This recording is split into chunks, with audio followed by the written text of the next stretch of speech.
এই যে লাইটটা কেউ বন্ধ করে না, কেউ এটার দিকে তাকাবে চাইতেছে না। আজকে আমি 7 দিন বাঁচতে পারবো না, দিনে 8 দিন।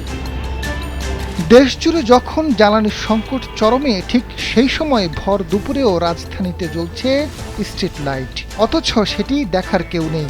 গত 4 দিন ধরে বাংলা মোটরে একটানা 24 ঘন্টা জ্বলছে স্ট্রিট লাইট। এই লাইটটা আজকে 2 দিন ধরে জ্বলতেছে, 24 ঘন্টা জ্বলতেছে। এই যে লাইটটা কেউ বন্ধ করে না, আর এই যে কেউ এটার দিকে তাকাবে চাইতেছে না। সবাই বলতেছে এই লাইটটাকে চালু করলে আর কেউ বন্ধ করে এমন কোনো লোকে নাই। মধ্যপ্রাচ্যের যুদ্ধ পরিস্থিতিকে কেন্দ্র করে দেশ জুড়ে যে জ্বালানি সংকট শুরু হয়েছে, সেটি মাথায় রেখে জ্বালানি ও বিদ্যুৎ সাশ্রয়ের লক্ষ্যে একগুচ্ছ সিদ্ধান্ত নিয়েছে সরকার। কর্মঘণ্টা কমিয়েছে সরকারি বেসরকারি সব অফিসের।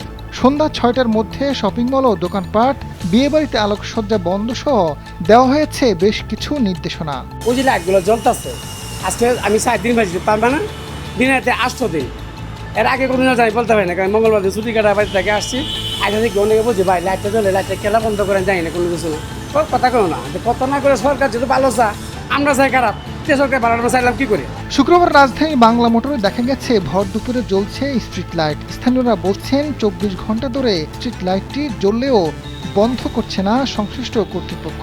এগুলোরও লোকের দায়িত্ব আছে, এরকম এটা যারা করে অন করে অফ করে, ওটা আলাদা একটাই দায়িত্ব আছে। আমি 2 দিন ধরে দেখতেছি, অন কে কয়দিন দেখছে এটা কি বলতে পারবো। এটা তো বন্ধ করার নিয়ম হলো সিটি কর্পোরেশন।